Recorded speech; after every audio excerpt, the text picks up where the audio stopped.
What's up, guys? Welcome to Knockers on the Bottom. I'm your host, Jay Mill. Jay Miller, if you like. So let's get into it. So hit the like button, hit the subscribe button. But yeah, let's get into it. So um, Cowboys have had a lot of things going on since we last talked. It looks like this week, well, not looks like, it definitely happened.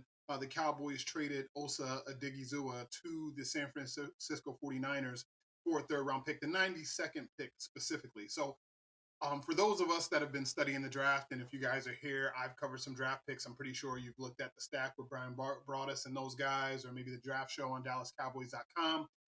Everybody's been wanting the Cowboys to have a day two pick, including myself. I don't know if I wanted to trade away Osa in order to get it, but I can't do anything because I don't work for the team. So Osa does get traded to the 49ers. It sucks to see him go to someone that's kicked your ass pretty much in the playoffs every time you played him. And you know he's going to be a great fit with the scheme. He's a 4-3-3 technique, getting up the field. I don't know if it was because he couldn't fit Christian Parker's scheme.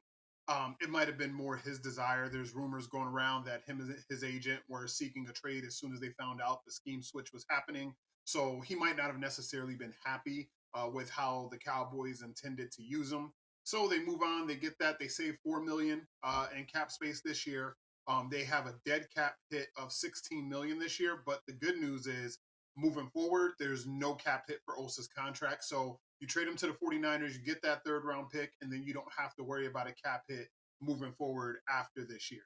Um, so another thing I want to switch gears to is free agency. So we've heard a lot of kind of mixed reviews. Some people saying, "Oh, the Cowboys have been active early, and that's the most they've done in years, so that's awesome." Other people going, they're still doing the same thing. They only got a couple of guys. One was a trade, not even free agency. So I kind of want to look at it as how the guys, the major contributors that they got, are going to fit, and also kind of where that leaves them, right? So I want to start with the trade for Rashawn Gary and the signing of Otita. I'm going to try to get this right.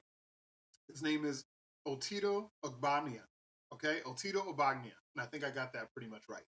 So he was a nose tackle for the Chargers. Now, as a nose tackle, he's 320 plus pounds. He's good in the run game. He is very hard to move from everything that I've seen on tape. So you put that with someone like Rashawn Gary on the outside, and then you got to have Kenny Clark playing the 4-eye, which is on the inside shoulder of the tackle that he's lining up against. And then you're going to have Quentin Williams playing the 3 technique. Sometimes he'll be playing the 1 technique as well. Sometimes he'll be playing 0. It all depends on how they line up. But either way, you have a pretty stout front. Then you add Rashawn Gary to that, who had 7.5 sacks last year. There's a lot of people complaining because the last 9 games of the season, he had 0 sacks. He was close several times. He would have had the most pressures on your team last year. So you definitely improved the first level of your defense. Now, on the second level, there's nothing to be done there. This is where all of us have the biggest problem, right? We know the Cowboys need at least 2 linebackers, but we also talked about last week with how they moved in free agency would determine uh, kind of where they went in the draft, and now we're kind of looking at it as, hey, maybe they need like 2 linebackers in the draft, or a linebacker and like an explosive pass rusher, right? But on the third level, they did some work, right? They got Jalen Thompson, former safety for the Arizona Cardinals. That guy can play. He can play as a slot cover guy. He can blitz off the edge. He can play deep middle of the field. He can play cover 2. He can play cover 1. Like he can be your linebacker on a down that's going to carry the tight end or carry a slot across the field. Like Jalen Thompson is a legit player, and the Cowboys actually got a legit player. I believe he's one of the top free agent signings of the entire period. And then you also add PJ Locke. Now, PJ Locke looks to be like your Donovan Wilson replacement, but a little bit better. So PJ Locke can line up on the hash. He can play deep safety. There's tape out there of him getting interceptions playing deep safety. There's tapes of him around the line of scrimmage. He's also a special teams guy. So he's going to bring a lot to the picture that the Cowboys are needing this offseason just with some of the players that they lost. And then you also add um, Kobe Durant, who we talked about actually when we covered cornerbacks.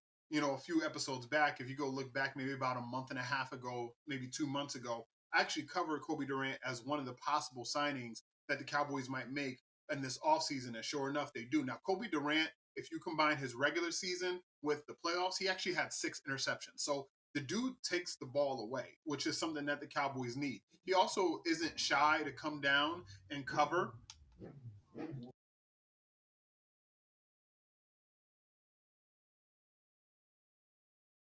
Big motorcycles in my city just coming down and revving it up while I'm trying to talk to you guys. But anyway, he isn't shy to cover.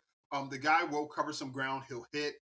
He'll come up in the run game. He has a knack for taking the football away, whether it's fumbles or whether it's interceptions. He seems to be in position all the time on coverage. So the Cowboys added. He would have been better last year. He would have been your best corner. He would have been better than Bland, and he would have been better than Revel. He would have been better than Diggs. So last year he would have been your best corner. So you're adding a corner. It just because we don't necessarily like have all these guys' names in the forefront of our head doesn't mean the Cowboys didn't improve their team. So they improved their team at the first level. Their front four or five is better than last year's front five. Their back half is better than last year's back half. Where the Cowboys need to do their work is in the middle, right? A couple of linebackers, and they need something on the edge. Now, to get to my last part, as far as something on the edge, there are trade rumors out there as to Jonathan Grenard from the Minnesota Vikings. That guy, pressure player, plays kind of like that same outside linebacker, 3-4, can come off the edge, has a lot of juice. He is, Max Crosby light, basically. He's more in the mold of a complete defensive end as opposed to, just a pass rusher or just a run defender. Now, he will add juice to your edge, which helps you out a lot because you probably have Donovan Ezaraku right now as your juiciest, for lack of a better term, player. This guy would instantly become the guy, right? He would instantly upgrade your defense. He would upgrade the whole pass rush room and allow some of those other players to play freely. And then on third down or advantageous down and distance, when somebody's throwing, that could be second down, that could be first down after a penalty. You can have him on the field, with Rashawn Gary, with Quinnen Williams, and with Donovan Ezaraku, and make teams try to block that for. And now you're feeling pretty good. The only problem you have is you need linebackers in the middle. You need something in the middle. So you get Jonathan Grenard on the edge.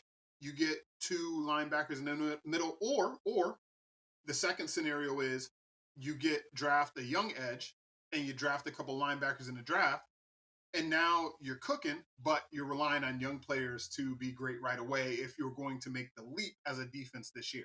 But for those people who are saying the Cowboys haven't improved their defense, I vehemently disagree with them. I think the Cowboys have improved their defense at 2 levels.